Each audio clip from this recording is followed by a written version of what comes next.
Mr. Chairman, you have an absolute right to remain silent. No inference or suggestion of guilt may be inferred from your invocation of that right to remain silent. However, if you do testify or take the stand, you will be treated like any other witness and subject to cross-examination.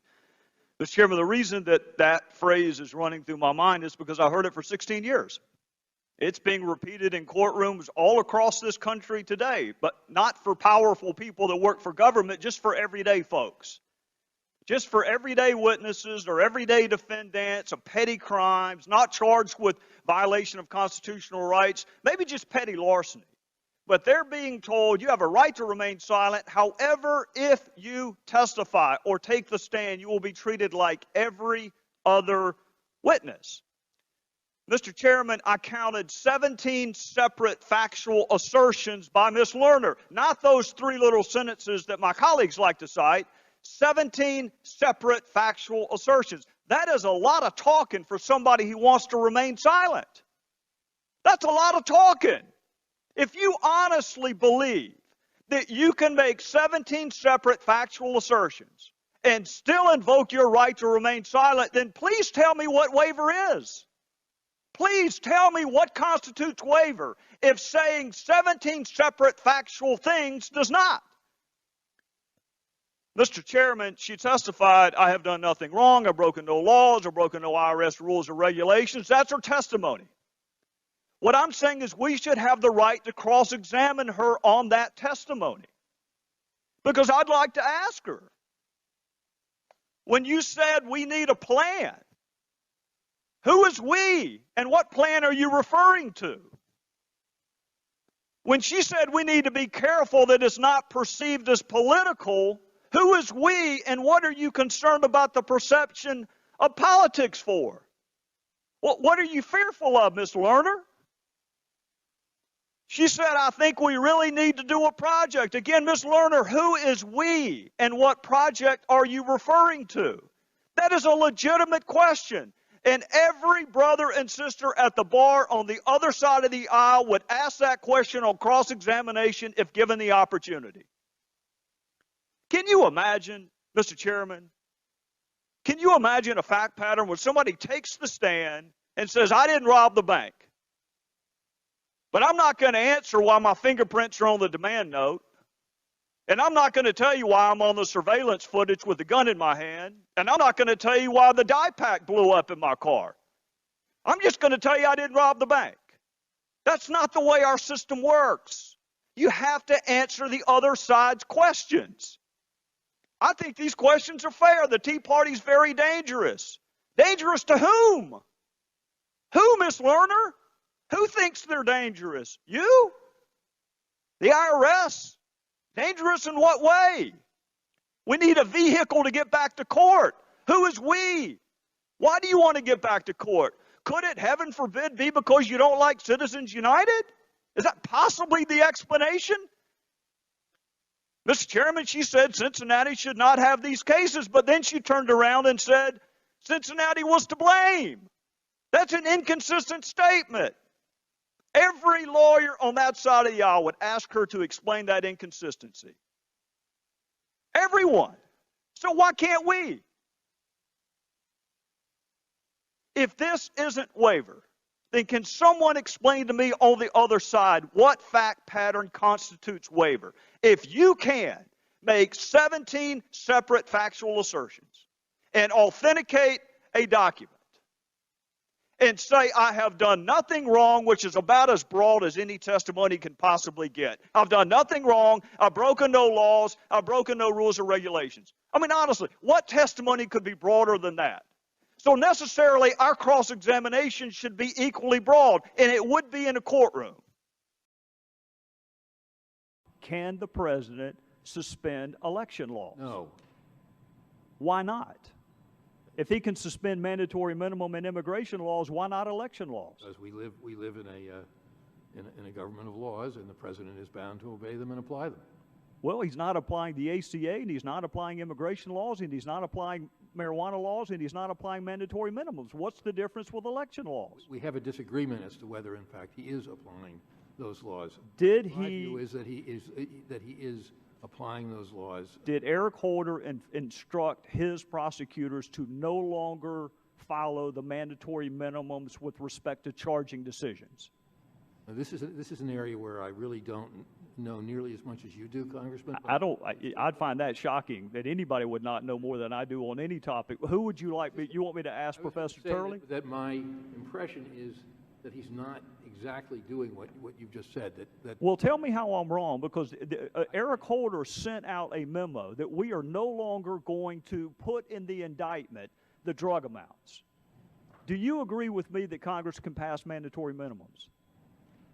Constitutionally, yes. Do you agree that Congress can pass statutory maximums? Pardon me? Can Congress also pass statutory maximums? In other words, you can't get more than 30 years for a crime. Of course.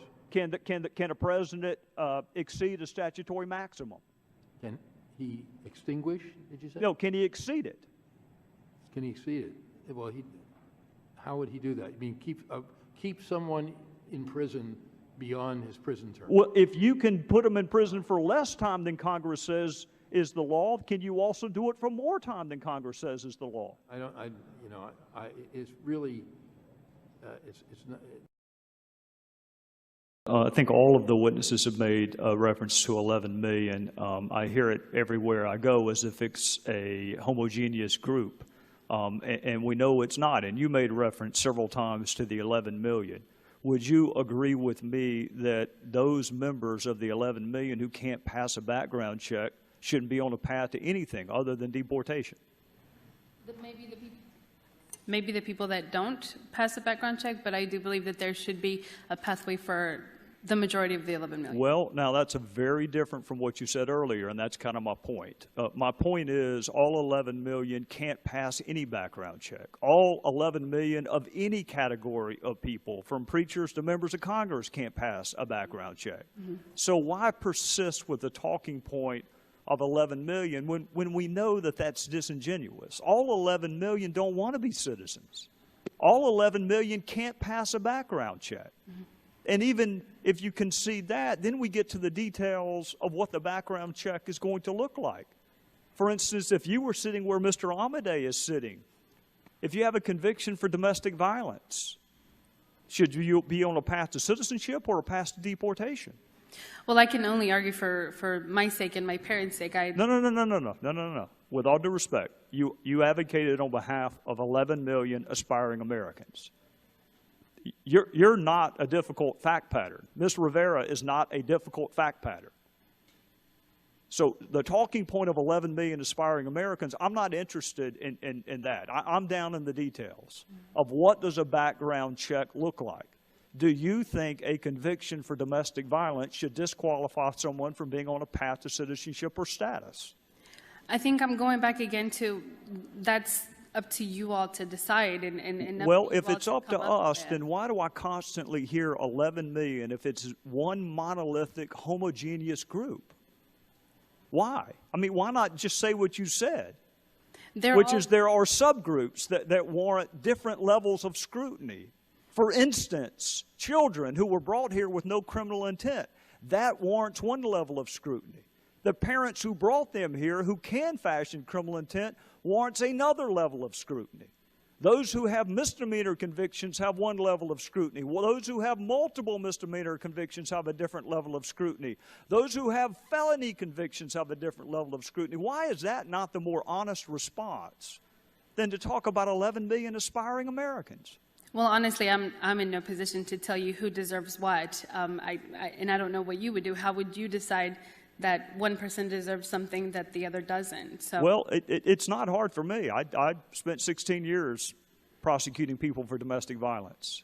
That's a disqualifier to me, even though most states consider it a misdemeanor. So with all due respect, the devil is in the details. Right. The Department of Justice, Mr. Chairman, is not just another agency within the federal government. The Department of Justice is responsible for safeguarding the fundamental foundation of this republic, which is respect for the rule of law.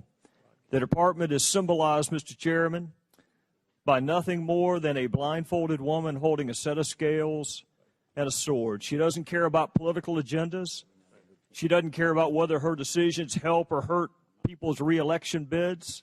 She doesn't care about race, gender, socioeconomic status, just the equal application of the law so all citizens can have confidence in the decisions that she makes. So it is against that backdrop, Mr. Chairman, that we look at the facts surrounding this investigation. Fast and Furious was fundamentally flawed in its conception, flawed in its execution, and flawed in its explanation afterward. And this is not, Mr. Chairman, as was initially the administration mantra, an Arizona investigation. Senior level officials within the Department of Justice in Washington knew about Fast and Furious well before Special Agent Brian Terry was murdered. Senior level DOJ officials were briefed. They discussed press conference opportunities.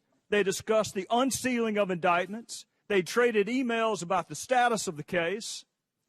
They approved wiretap applications, and most significantly, Mr. Chairman, they actively discussed the tactic of gun walking well in advance of Special Agent Brian Terry's murder and well in advance of a demonstrably false letter being written to a committee of Congress that was calculated to deceive and mislead. And here's the proof. Here, Mr. Chairman, is the proof that Department of Justice in Washington, not Arizona, in Washington, knew about the tactic of gun walking well before Brian Terry was murdered. So we have a fundamentally flawed federal investigation. We have a dead Border Patrol agent. We have hundreds of dead Mexican citizens, thousands of weapons with America's fingerprints on both sides of the border unaccounted for, and a demonstrably false letter being written to a committee of Congress, and yet we're being asked for more time. Please wait. Give it more time. It's been over a year, Mr. Chairman. If Congress has time to look into Major League Baseball, the BCS, and invite Stephen Colbert to come to a committee hearing, surely to goodness we have time to get answers on a fundamentally flawed, lethal investigation like Fast and Furious. And thus we have, Mr. Chairman. We embarked on an investigation to get answers to some pretty fundamental questions that I still cannot answer. When I'm asked back in South Carolina, who within Maine Justice approved this investigation, I can't give them an answer. When I'm asked who knew about gun walking and did nothing to stop it, I can give them this, but this is part of the answer because it's part of the documents. How did the demonstrably false letter get written on Department of Justice letterhead and delivered to a United States senator?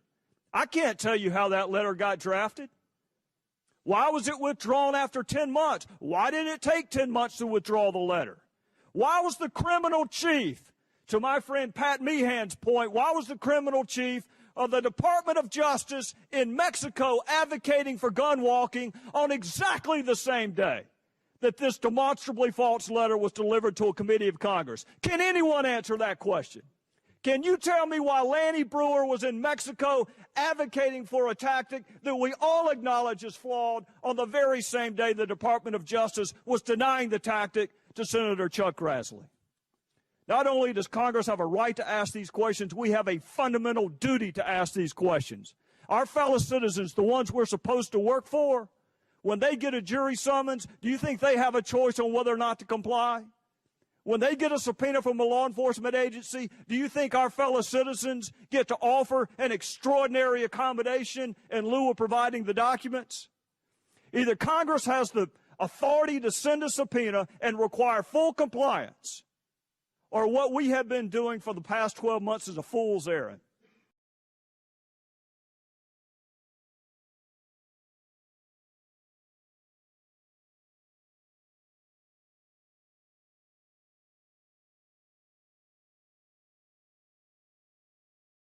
Mr. Schulman, when you learned that conservative groups were being targeted by the IRS for discriminatory treatment, what did you do?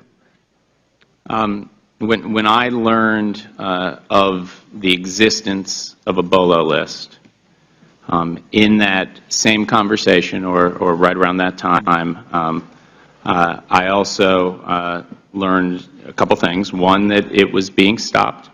So that. All right, and who told you it was being stopped? That's Steve Miller, my deputy. All right. And did you investigate further? Can you give me the name of a single person who was involved in the original decision to target conservative groups for disparate treatment?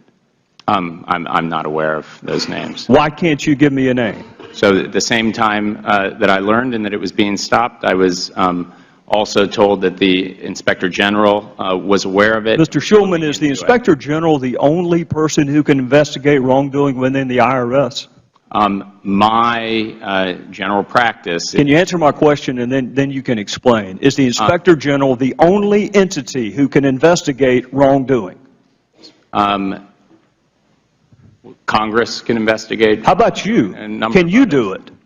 The practice at the Internal Revenue Service that I inherited. So if there's inappropriate conduct being done on your watch in the IRS, then that inappropriate conduct can last as long as the Inspector General's investigation lasts. Is that what you're telling me? That you're not going to step in and stop it? No, what I'm telling you If there's someone wielding a knife in the parking lot, are you going to call the Inspector General? Are you going to wait until his or her investigation's over before you stop it? When I was told about these allegations, I was also told that they were being stopped, and so that the inappropriate criteria were not being used anymore. And despite the seriousness and potential criminality of that conduct, you didn't investigate it yourself at all? So the procedures that I inherited and that my Mr. general Schulman, practice this is going to go much quicker if you'll answer yes or no, and then you can explain. Did you do anything to verify that the practice, as insidious as it was stopped? The Inspector General was going to be looking into it, and that's what... Is it that you can't say yes or no, or you're just choosing not to say yes or no? Can you answer the question, did you do anything personally to make sure that this insidious, discriminatory practice was stopped? Yes or no? At the time that I learned about it, I also learned two things. The first was that it was being stopped, and the second was that the Inspector And what did you do to verify that it was stopped? The responsible deputy of the Internal Revenue Service told me it was being stopped. I had no reason to believe otherwise. Did you investigate why conservative groups were being targeted? Excuse me? Did you investigate? So you can't give me a single name. You can't answer the who. Can you tell me the why? Why were conservative groups? Why was the culture such under your watch that an employee felt comfortable targeting conservative groups? Did you investigate that? You know, from my reading of the report, I can't tell if it was political motivation or if it was tone deaf, somebody trying to expedite a way to You still don't know that this was political. Excuse me? You still don't know that this was political? I'd defer to the Inspector General. Well, I'll tell you this, Mr. Schulman. Your predecessor said that he wasn't sure if it was partisan, and that requires the listener to be as stupid as the speaker. We will not waver in our commitment to see that justice is done for this terrible act in Benghazi. And make no mistake, justice will be done. That was the President of the United States over a year ago. We're investigating exactly what happened, but my biggest priority now is bringing those folks to justice. That was the President of the United States over a year ago. No one has been arrested. No one has been prosecuted. No one has been brought to justice. We don't even have access to the witnesses. You and the media were good enough for my 16 years as a prosecutor not to tell me how to do my job. And so far in Congress, y'all have been good enough not to tell me how to do my job. I'm not telling you how to do your job. But I'm going to ask you some questions, and if you can't answer these questions, then I'll leave you to draw whatever conclusion you want to draw about whether or not the media has provided sufficient oversight. Can you tell me why Chris Stevens was in Benghazi the night that he was killed? Do you know? Does it bother you whether or not you know why Chris Stevens was in Benghazi? Do you know why we were the last flag flying in Benghazi after the British had left and the Red Cross had been bombed? Do you know why requests for additional security were denied? Do you know why an ambassador asking for more security days and weeks before he was murdered and those requests went unheeded? Do you know the answer to why those requests went unheeded? Do you know why no assets were deployed during the siege? And I've heard the explanation, which defies logic, frankly, that we couldn't have gotten there in time, but you know they didn't know when it was going to end. So how can you possibly cite that as an excuse? Do you know whether the president called any of our allies and said, can you help? We have men under attack. Can you answer that? Do any of you know why Susan Rice was picked? The Secretary of State did not go. She says she doesn't like Sunday talk shows. That's the only media venue she does not like, if that's true. Why was Susan Rice on the 5 Sunday talk shows? Do you know the origin of this mythology that it was spawned as a spontaneous reaction to a video? Do you know where that started? Do you know how we got from no evidence of that to that being the official position of the administration? In conclusion, Congress is supposed to provide oversight. The voters are supposed to provide oversight. And you were supposed to provide oversight. That's why you have special liberties, and that's why you have special protections.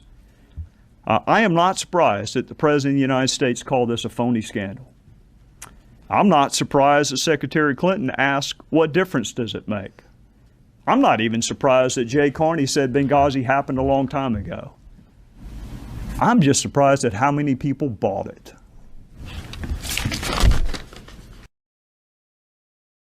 And in that light, Ms. Eckelbrett, did you hear the president say there was not a smidgen of corruption? I've heard that he said that, yes, sir. Ms. Garrison, did you hear the president say there was not a smidgen of corruption? And let me just translate that, because smidgen's not a legal term. I assume he meant scintilla, and I assume he meant criminality instead of corruption. How was he able to make that conclusion? Neither of you have been interviewed by the Bureau, have you? No, sir. And according to Mr. Sekulow, of his 41 clients, 3 have been interviewed, or 3 were asked to be interviewed. Right. Not interviewed yet. Okay. 0 of 41 have actually been interviewed. Correct. All right. So the president says there's not a smidgen of criminality or corruption. Do either of you remember seeing a witness named Lois Lerner sitting at the very table y'all are sitting at? Do you remember her invoking her Fifth Amendment privilege, the same privilege that she targeted some of your groups for trying to educate people about? Some of your groups just want to simply educate people about the Constitution, the one that she availed herself of the very second she was exposed to criminal investigation. So how can the president say there's not a smidgen of criminality when Lois Lerner invoked the Fifth Amendment? 41 witnesses haven't been interviewed, including the 2 that are here right now. How can he possibly draw that conclusion? Good question. I wish one of the colleagues on the other side of the aisle would ask the president how in the world he concluded no criminality when Lois Lerner sat in front of them and invoked her privilege against criminality. How do you square that? Mr. Gowdy, if I may, she invoked her Fifth Amendment privilege, which she has the right to do, of course, and you and I both respect that, because we now know the reason why. It wasn't perhaps as clear as it was made yesterday. She invoked her Fifth Amendment privilege because she knew, after she made a false statement in a planted question at an ABA meeting, she knew that, in fact, there was her words and her emails, off-plan drafting of rules targeting conservative groups. She also said at a Duke Law Forum that people are asking us what we can do, and she said, I can't do anything until I see the 990s, the tax returns that are filed. That was all going on while she was redrafting the rules with the highest level of the Chief Counsel's office. Mr. Cartwright. Mr. Sekulow, yes, I want to say this. I understand why she invoked her Fifth Amendment privilege. I don't understand why in the hell the President of the United States would prejudge an investigation I don't either. before any of your clients were interviewed, before either of these two victims, and I know you don't like that word, but I'm using it in the criminal sense of the word, before either of these two victims were interviewed. He has gone on national television. He has prejudged the investigation, and in my judgment has compromised the Department of Justice, which leads me to this question, Mr. Sekulow. Yes, sir. There is the option when you have a compromised investigation and a chief executive who has prejudged the outcome before the jury's even gotten all the evidence. He's got an option of appointing a special counsel, right? Yes, he does. And the special counsel regulation says if it's extraordinary circumstances that furthers the public interest. Can you think of anything more extraordinary than government targeting people based on their political beliefs? No. Mr. Hicks, let's find out the truth. The president of Libya responded to the attack and labeled it an attack by Islamic extremists, possibly with terror links, correct? Yes, sir. So hours after our ambassador and 3 others are killed in Benghazi, the president of Libya says it was an attack with possible terror links, correct? Yes, sir, that's what I recall. Did the president of Libya ever mention a spontaneous protest related to a video? No, sir. When Ambassador Stevens talked to you, perhaps minutes before he died, as a dying declaration, what precisely did he say to you? He said, Greg, we're under attack. Would a highly decorated career diplomat have told you or Washington had there been a demonstration outside his facility that day? Yes, sir, he would have. Did he mention one word about a protest or a demonstration? No, sir, he did not. So fast forward, Mr. Hicks, to the Sunday talk shows and Ambassador Susan Rice. She blamed this attack on a video. In fact, she did it 5 different times. What was your reaction to that? I was stunned. My jaw dropped, and I was embarrassed. Did she talk to you before she went on the 5 Sunday talk shows? No, sir. You were the highest-ranking official in Libya at the time, correct? Yes, sir. And she did not bother to have a conversation with you before she went on national television? No, sir. Mr. Hicks, I want to know 2 things. Number one, why in the world would Susan Rice go on 5 Sunday talk shows and perpetuate a demonstrably false narrative? And secondarily, what impact did it have on the ground in Benghazi, the fact that she contradicted the president of Libya? As to the first question, I cannot provide an answer, but perhaps you should ask Ambassador Rice. I would love the opportunity to do just that. As to the second question,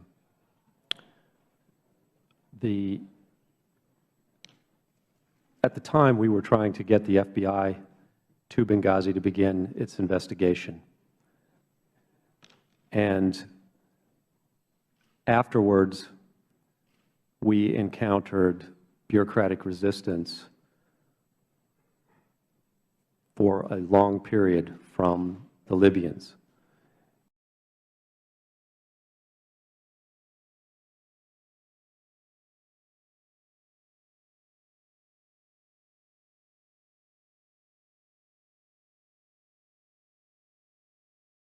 For almost a year, there was an escalating pattern of violence directed towards the United States and other Western targets in Libya. Attacks on the consulate in Benghazi, attacks and assassination attempts on the British ambassador, attacks on the International Red Cross, attacks on courthouses, judges assassinated, culminating on September the 11th in the murder of 4 Americans, including our ambassador to Libya. Before those 4 murders, Mr. Chairman, just a few weeks before that, our embassy in Libya said this to the Department of State: the security condition in Libya remains unpredictable, volatile, and violent. So, Mr. Chairman, despite what would appear to any reasonably objective observer as an escalating pattern of violence, including sophistication, coordination, and management, this administration blamed the murder of our ambassador and 3 others on a video. Don't take my word for it, Mr. Chairman. Let's look at what Ambassador Rice herself said. Our current assessment is that what happened in Benghazi was, quote, in fact, initially a spontaneous reaction. I don't know what the phrase in fact means in diplomatic legalese. I can tell you what it means in a courtroom, Mr. Chairman. It means it's a fact.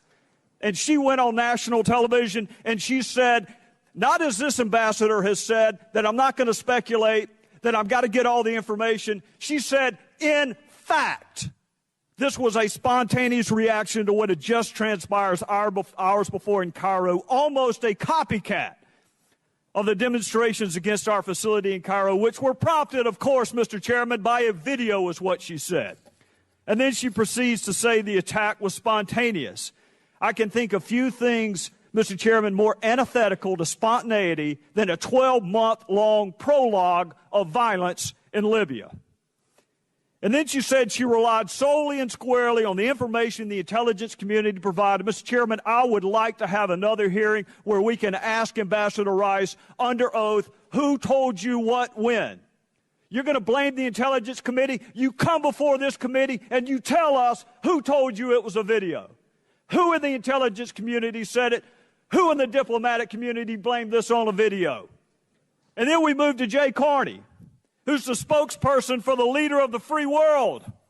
This is what he said, Mr. Chairman. I'm saying based on information that our initial information that includes all information, we saw no evidence to back up claims by others that this was a pre-planned or premeditated attack. What we saw was evidence that it was sparked by the reaction to this video. And that is what we know thus far based on evidence, concrete evidence, close quote. Mr. Chairman, you know that in a former life, I spent a little time in the courtroom. So when I hear the phrase concrete evidence, it means something to me. That's even stronger language than simply saying something is in fact. So 2 representatives of this administration gave demonstrably false statements, not just to us, but to our fellow citizens on national television. Now, is the explanation for those demonstrably false statements, as my colleague from Florida just asked, was it negligence? Was it just a reckless disregard for the truth? Or was it more nefarious than that? Mr. Speaker, I want to have a pop quiz. That may seem unfair to my colleagues on the other side of the aisle, but I'm going to give them a hint. The answer to every one of the questions is the same. I'm going to read a quote, and then you tell me who said it. These last few years, we've seen an unacceptable abuse of power, having a president whose priority is expanding his own power. Any guess on who said that, Mr. Speaker? It was Senator Barack Obama. Here's another one. No law can give Congress a backbone if it refuses to stand up as a co-equal branch. The Constitution made it. Senator Barack Obama. What do we do with a president who can basically change what Congress passed by attaching a letter saying, I don't agree with this part or that part? Senator Barack Obama. I taught the Constitution for 10 years. I believe in the Constitution. Senator Barack Obama. And my favorite, Mr. Speaker, one of the most important jobs of the Supreme Court is to guard against the encroachment of the executive branch on the power of the other branches. And I think the Chief Justice has been a little too willing and eager to give the President more power than I think the Congress or the Constitution originally intended. So my question, Mr. Speaker, is how in the world can you get before the Supreme Court if you don't have standing? What did the President mean by that when he looked to the Supreme Court to rein in executive overreach? If you don't have standing, how can you possibly get before the Supreme Court? So my question, Mr. Speaker, is what's changed? How does going from being a senator to a president, rewrite the Constitution. Mr. Jarvis, in October of 2011, Occupy protesters descended upon McPherson Square and they decided to stay. Despite the clear language of the law, these protesters camped at McPherson Square with the definition of camping being sleeping or preparing to sleep for 100 days. They camped in violation of the law, and you did not make a single solitary arrest for camping. So Congress decided to have a hearing and ask you why you were not enforcing the law. And you told us, Mr. Jarvis, that you had a great deal of discretion in how and when to enforce the law. You told us that you were, after 100 days of not enforcing the plain language of the statute, working with protesters to, quote, gain compliance, whatever the hell that means, with the law, and what you called, quote, a measured and reasoned approach. By the way, Mr. Jarvis, those were your words, not mine. So the law says no camping, but the protesters camped anyway, and you didn't do anything in terms of arrest or citations for over 100 days. So, Mr. Jarvis, I want you to fast forward 2 years. Parks are closing, access to monuments is restricted, even access for those who helped build the monument in the first place. You didn't wait 100 days to enforce the law, Mr. Jarvis, with veterans who wanted to see their monument. You didn't work to gain compliance. Veterans weren't greeted with a measured and reasoned response, Mr. Jarvis. They were greeted with barricades on the very first day. Furthermore, they could not exercise their First Amendment rights to walk to a monument that they helped build, but yet some of our colleagues were allowed to exercise their First Amendment right to protest whatever it was they were protesting on the National Mall. So I'm going to read something to you, Mr. Jarvis, and I want you to ask me if you recognize who said this. Because of the lapse in funding, you are having to deliver difficult news to our visitors and partners. The functions we must perform under a shutdown are not the reasons any of us join the National Park Service, but they are the duties we are required to perform by law and regulation. Do you know who said that, Mr. Jarvis? I believe I said that. You're right, you did. So can you tell me why you would not enforce the law at McPherson Square, but yet you greeted veterans with barricades on the very first day? What regulation can you cite to me that required you by law to erect barricades? The contingency plan that was approved on September 27th for the National Park System is in compliance with the Anti-Deficiency Act. I'm looking for a statute, Mr. Jarvis.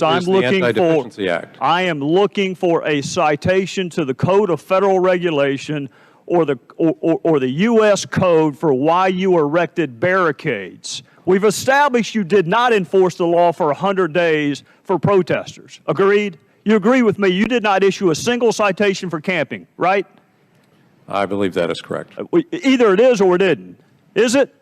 Not one single citation for camping.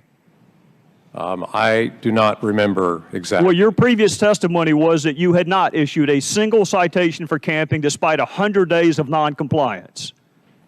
That was 2 years ago. Okay. Well, I can cite you the regulation that you did not follow 2 years ago. Can you cite me the regulation that required you to erect barricades to prevent veterans from accessing a monument that they built? I can cite the Anti-Deficiency Act. Can you cite a regulation that required you to erect barricades? Mr. Jarvis, that is not a complex question. The Anti-Deficiency Act requires that I reduce all employees down to only those that are necessary for life and property. That required the closure of all 401 national parks. Mr. Jarvis, why did you fail to enforce the plain language of a statute for 100 days for protesters? And yet, on the very first day, you denied access to a monument that veterans helped build. On the very first day of the closure, I implemented a closure order for all 401 national parks in compliance with the Anti-Deficiency Act. And immediately that day, Also included as a part of that order that First Amendment activities would be permitted on the National Mall. Do you consider it First Amendment activity to walk to a monument that you helped build? Or is it only just smoking pot at McPherson Square? Commissioner, Lois Lerner sat where you're sitting right now and said, I have broken no laws, I have done nothing wrong, and I have violated no IRS rules or regulations. Now, as a very highly accomplished attorney like yourself, you would have to concede that's pretty broad testimony, wouldn't you? That's a statement, whether it's broad testimony and what its relationship is to the... No, it's broad. Your scope of cross-examination, if we'd been in trial, would have been unlimited. You mentioned a judge earlier, what a judge would do with this subpoena. Let me tell you what a judge would do with that testimony. You could ask just about whatever you wanted to ask. When a witness says, I've done nothing wrong, that is tantamount to saying, I've done everything right. I can't think of any testimony broader than that. So necessarily, our line of inquiry would also want to be broad. Wouldn't you agree? I think your line of inquiry ought to be what it is, no matter what people have... Well, no, you said a judge would throw our subpoena out, and I can't help but note you haven't moved to quash our subpoena, but you think a judge would throw our subpoena out as being overly broad. If we were in the private sector, which we're not, the judge... Well, I want to make it easier for you. How long will it take you to produce Lois Lerner's emails that don't involve 6103 material from January of 2010? Well, could we have that by Friday? Absolutely not. Why? No way, because there's no way physically we can get January of 2010. That's 1 month, no 6103 material, just email. 1 month. Just 1 month. When can we get that? We still, well, we have to go through each of those emails to make sure it has no 6103. Well, how long is that going to take? Can we have it by Friday? I have no idea. Just 1 month, Commissioner. Just January of 2010. No 6103, and let me tell you why I'm interested in it. No, well, I'll tell you, today is Wednesday. I'd be happy to ask the people who do the work and get back to you. All right, let's do January of 2010, and then let's get ambitious and do February of 2010, and then let's go March 2010. And I think you know why I'm doing 2010, Commissioner. When the President likes 5-4 Supreme Court decisions, he calls that settled law, like the ACA. When he doesn't like 5-4 Supreme Court decisions like Citizens United, he attacks it, which is what he did in January of 2010. And that's why the timeline is so important, Commissioner. The jury is never entitled to know the motive, but they always want to know the motive. You don't ever have to prove why somebody did something, but the jury always wants to know, why did this happen? And if you start in January 2010 with the President's State of the Union address, and then you move through Lois Lerner's emails that have nothing to do with 6103 material, you begin to see a motive develop. Great. You're going to get 20,000 pages of documents this afternoon. Some of them may well be January 2010. But I will check with our people, because if you would like us to stop that production of Lois Lerner emails and go to January 2010, I will go and find out exactly how long. What I want is this. I want the subpoena complied with. I want it complied with in a timely fashion. And you and I both know that if there's no 6103 material, whether or not you think we need something or we ought to have it, or that we're on a wild goose chase, frankly, I could care less what you think about that.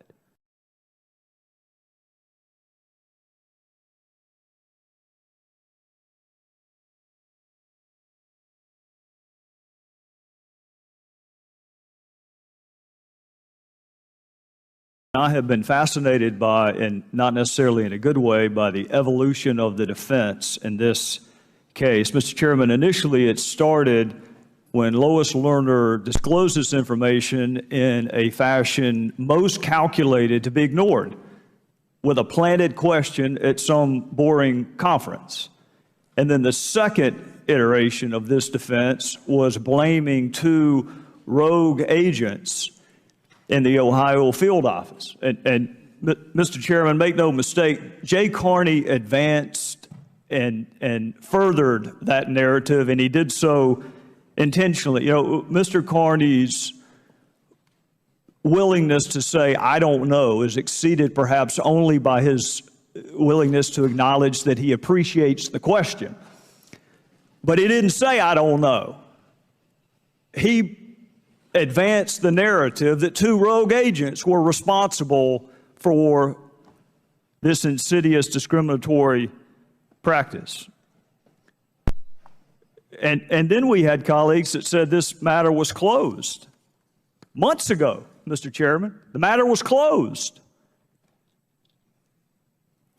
And then the new iteration of the defense says, well, at least the White House isn't directly involved, as if that's the new standard for propriety in this town, that at least the White House directly didn't know about it. So that's our defense. And then the defense, Mr. Chairman, morphed into this, the most novel of all defenses, that the IRS is too poorly managed to be capable of concocting a scheme this sophisticated. That was the defense, that my client's too dumb to have committed this crime. And then, Mr. Chairman, we moved to the most recent defense, which is that, no, we didn't just improperly target conservative groups, we improperly targeted all groups. So while we may be guilty of improper conduct, we're not guilty of discrimination, because we did it against people at both ends of the political spectrum. So that's our defense. And now to see the Inspector General attacked. You know, Mr. Chairman, there was an axiom in court that if you had the facts, pound the facts. If you had the law, pound the law. If you didn't have either one, pound the judge. And what's been said about Mr. George is reprehensible, and I can't wait till he has an opportunity to defend himself. But let me tell you what else is reprehensible, Mr. Chairman.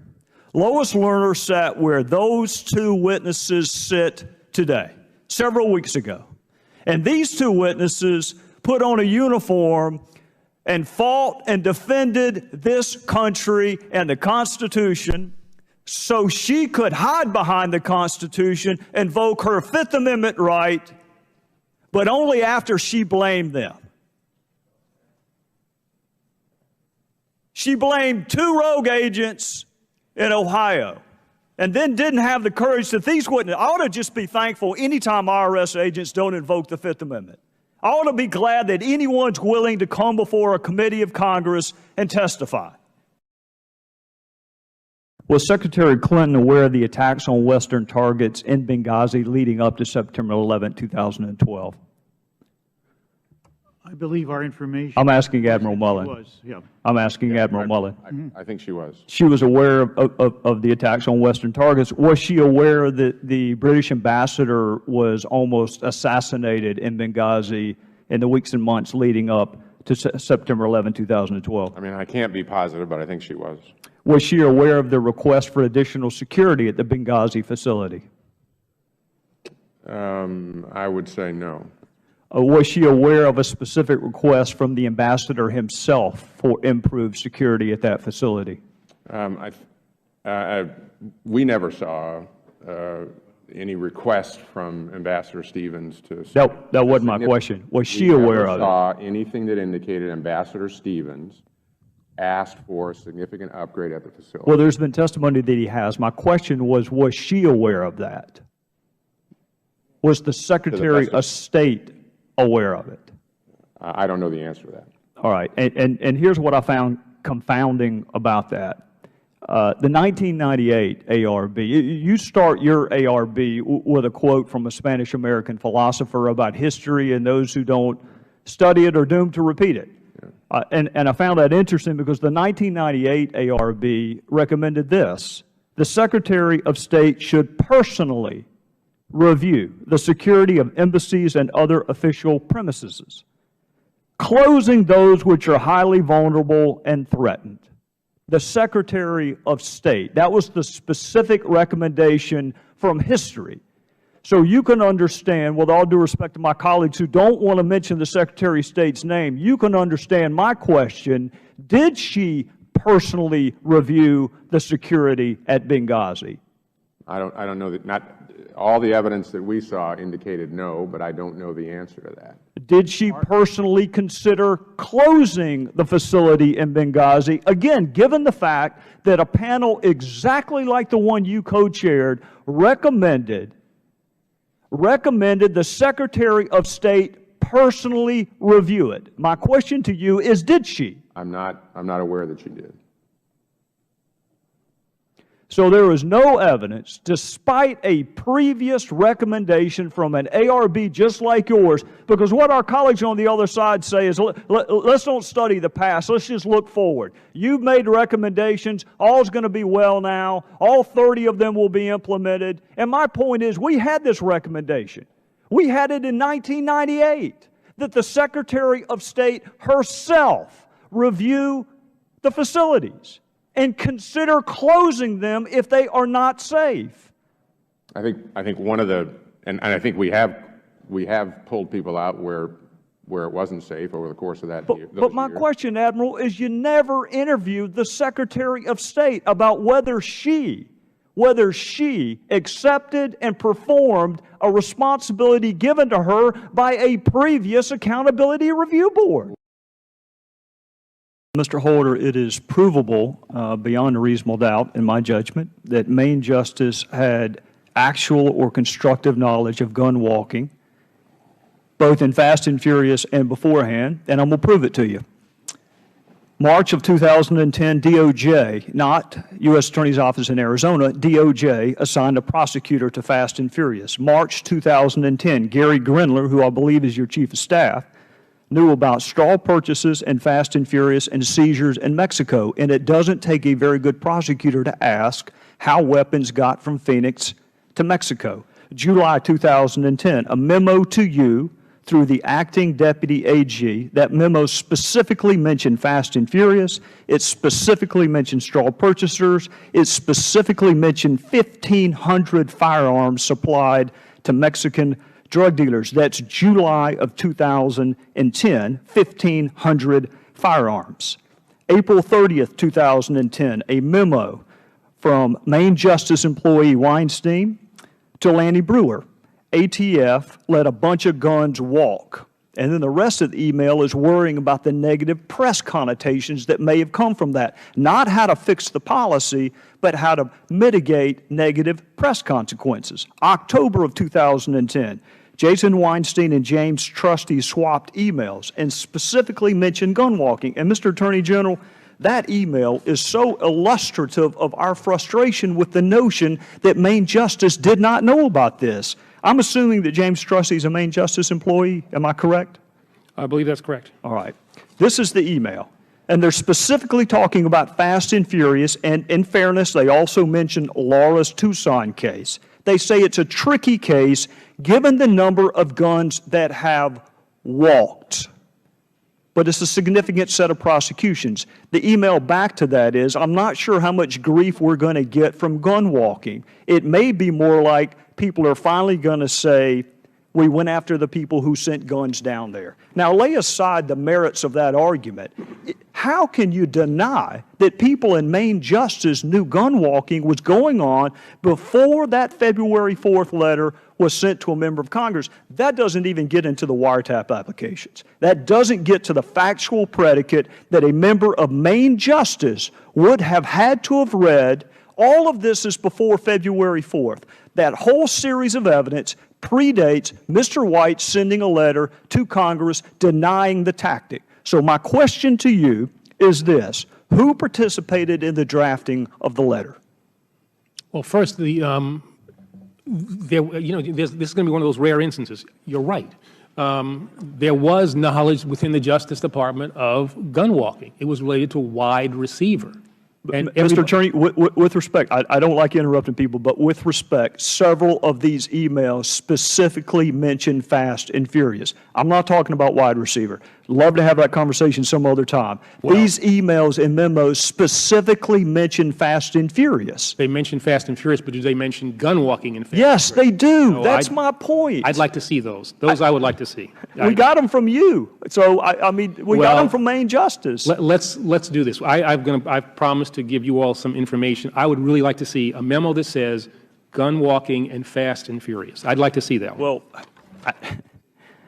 If you're looking for a videotape confession, I probably can't give you that. But what I can give you is an email from 2 Main Justice employees back and forth, specifically mentioning Fast and Furious. It's a tricky case given the number of guns that have walked. I just find it stunning that you would want to avail yourself of the maximum departure from the guidelines that you can get for acceptance of responsibility and still sit here and not answer a single solitary question from a co-equal branch of government. Ms. Maloney asked a question that I thought was an extremely good question. Actually, she asked a bunch of really good questions, but I never heard an answer to this one. Is there a policy or procedure in place to investigate conflicts of interest between those who approve bonuses and those who receive bonuses? Not all at once.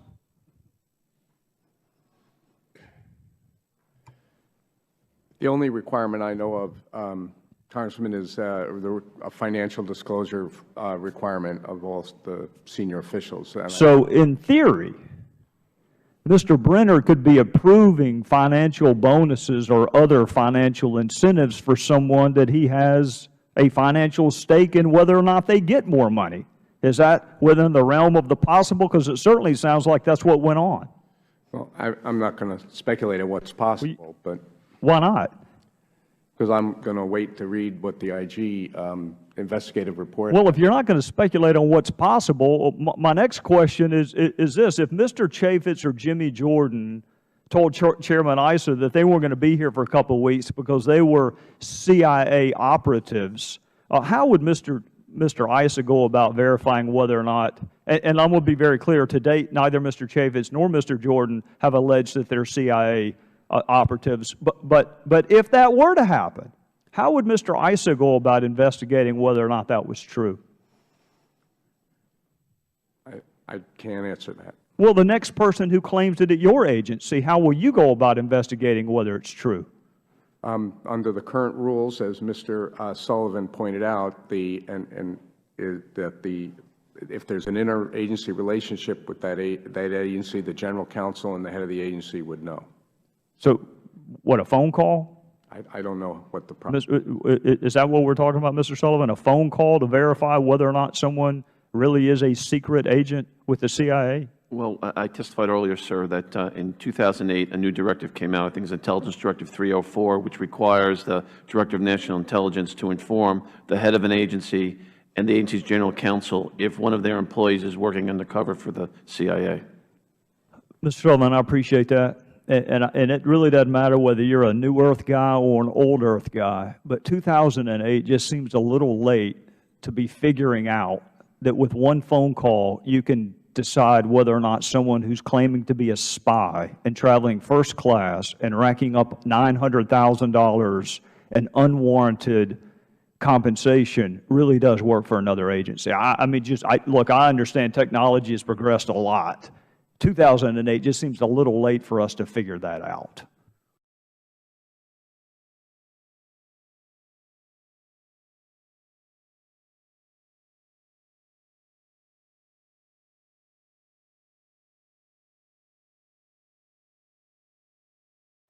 Ms. Tucker, more people have invoked their Fifth Amendment privilege against self-incrimination in this job than they did in my former job.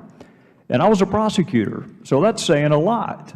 And 2 of them are current government employees. And just so there's no misunderstanding, they're invoking their Fifth Amendment privilege in connection with their official duties.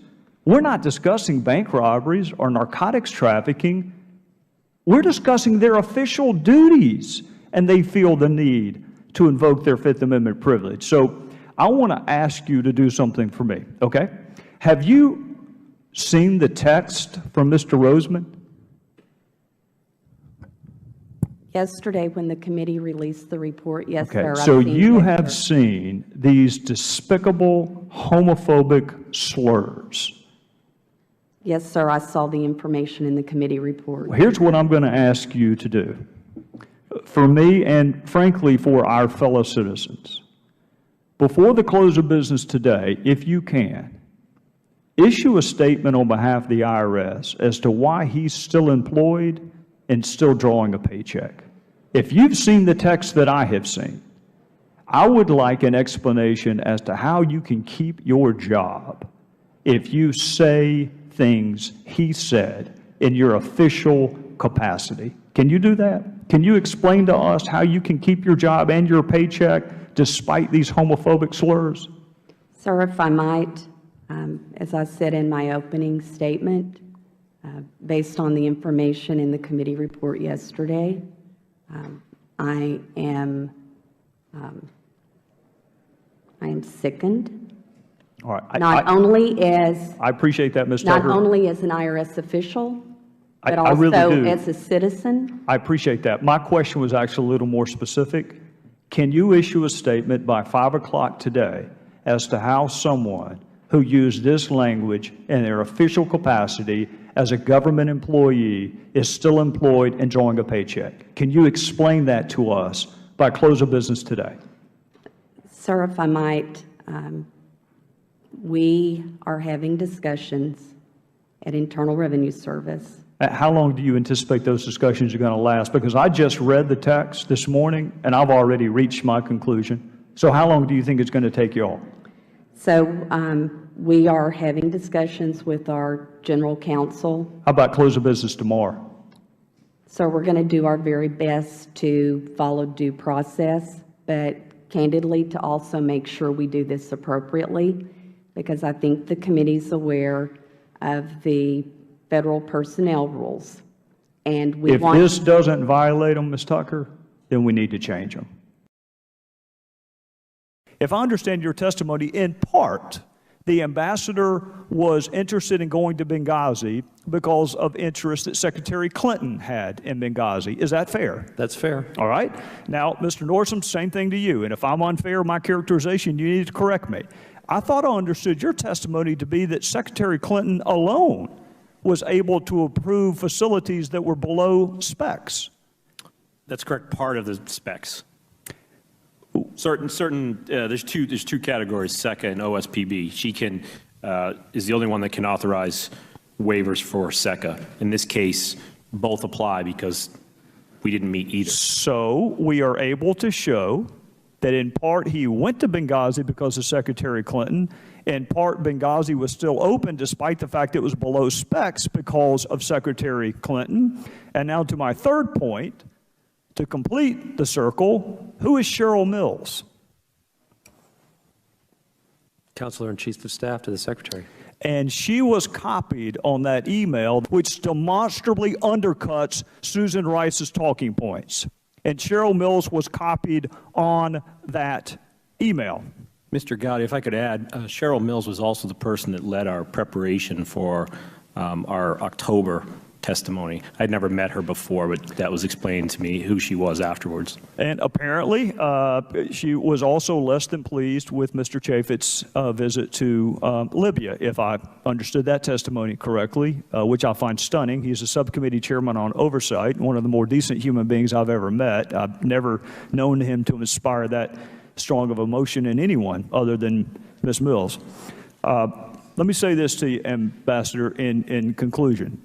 You have made a compelling case today for why it is important to tell other countries the truth. You made a compelling case that the decision not to tell the truth on Sunday morning talk shows adversely impacted our ability to get to Benghazi. You made a compelling case. All three of you have made a compelling case today on why it is important for government to tell the truth to its own citizens. So you made the case why we have to tell the truth to other countries, and you made the case on why you have to tell the truth to your own citizens. So if anyone wants to know what difference does it make, if anyone wants to ask what difference does it make, it always matters whether or not you can trust your government. And to the families, we're going to find out what happened in Benghazi, and I don't give a damn whose career is impacted. We're going to find out what happened.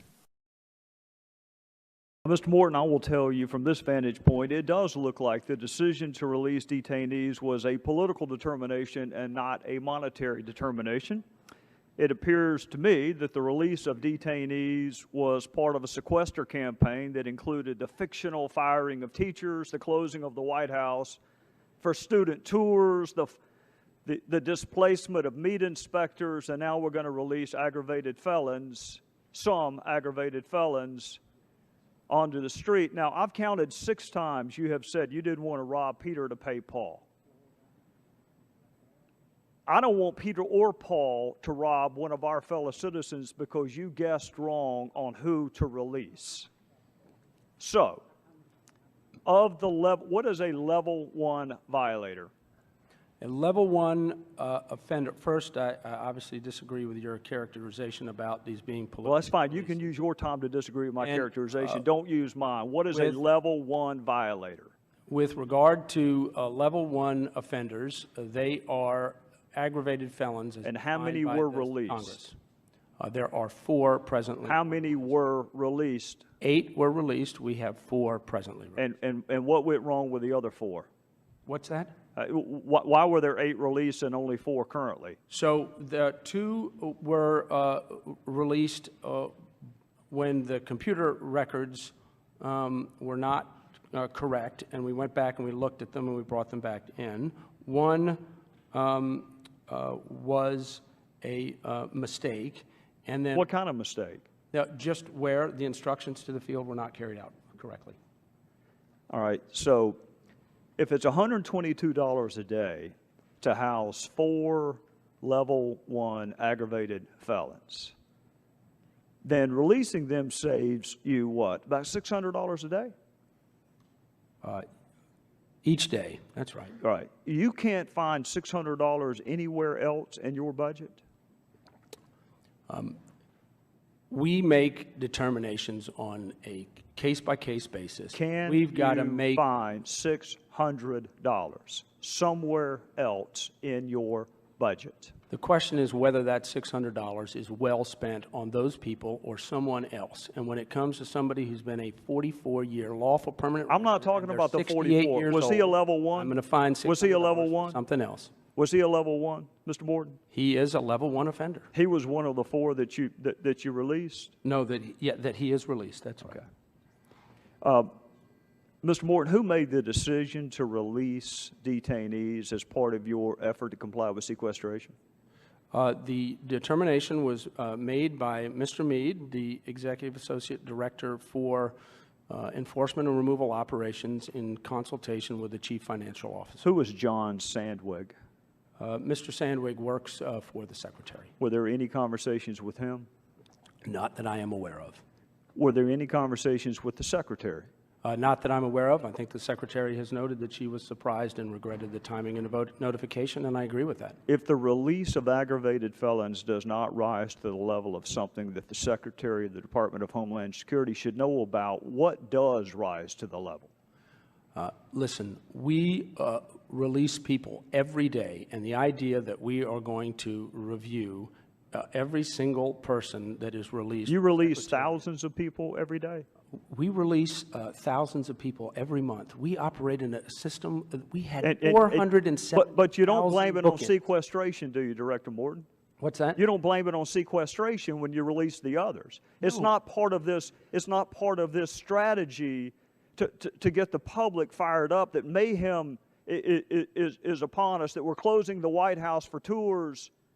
That we're firing teachers in West Virginia. We're going to have to release level 1 aggravated felons because of sequestration. First of all, that was never said. And the system allows for the release on supervision of people going through immigration proceedings. We are not detaining people for penal reasons solely for purposes of removal. And as I've said, the vast majority of people in proceedings by statutory design are not mandatory detention cases. Who are level 2 violators, offenders? They are either multiple misdemeanors or felons that Congress has defined as something other than... And DUI would be a misdemeanor, right? DUI would... First offense? How about second offense? Depends on state law, but most times... Well, how about the states where you release people? Did you release any recidivist drunk drivers? Yes. How many? I don't have the exact number, but we have released many individuals who had DUI offenses. Repeat offender DUI? Repeat offender DUIs. Most of them were single offenders, but some would be DUIs. I would note, for the record, Mr. Gowdy, Congress has not provided that a DUI is a ground of removal. In fact, most misdemeanors are not a ground of removal. It is the agency, by agency policy, that factors that in. I can't order you removed for having committed a DUI offense. No, you can't, That's not Director, a ground but you of removal. certainly can request a programmatic rescheduling so you can move money around. And this notion that you don't want to rob Peter to pay Paul, you could have easily done that. You could have found $600 to keep these level 1 violators from being released, and don't act like you could not have. Do you agree with me that the Constitution means the same thing whether there's a Republican in the White House or a Democrat in the White House? I absolutely do. Did you object when Harry Reid was having these pro forma sessions when President Bush was in the White House? Nobody asked my opinion at that time. You write any law review articles on it?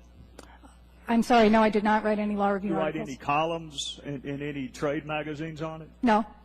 So you only give your opinion when it's asked? You don't ever just decide, hey, this is wrong, I'm going to write a law review article or an op-ed piece and criticize the fact that the Senate is engaging in this travesty to thwart appointments? I'm usually too busy practicing law to write op-ed pieces. Well, we appreciate you taking time out of your busy practice of law to come today. What is your definition of a recess? I would prefer not to opine on that. I'm a labor lawyer, not a constitutional scholar. Well, ma'am, you can't have it both ways. You can't come and testify on a hearing about recess appointments and then decline to answer the seminal question, which is, what is a recess? If they were to take a nap, which happens from time to time in the U.S. Senate, is that a recess? Well, my understanding was that I was asked not to testify about recess appointments, but to testify about the effect of the Noel Canning decision. Who in the world asked you not to testify about something?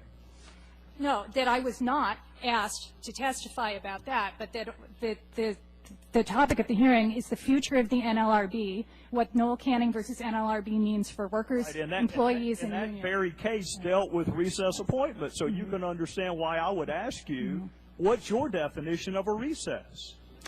I don't have one to offer at this time. But you agree it should be the same thing whether there's a Republican in the White House or a Democrat in the White House? Certainly. And would you also agree that when the Senate passes something like the payroll tax extension, did anyone challenge that as being outside the normal course of Senate business, that they weren't legally constituted to pass that payroll tax extension? I'm not aware of any challenges to that. So how can you be in session for purposes of passing a bill but not in session for purposes of making a recess appointment? I'll leave that to the constitutional scholars to argue. Well, what's your opinion? In my opinion, the appointments were proper. Wow.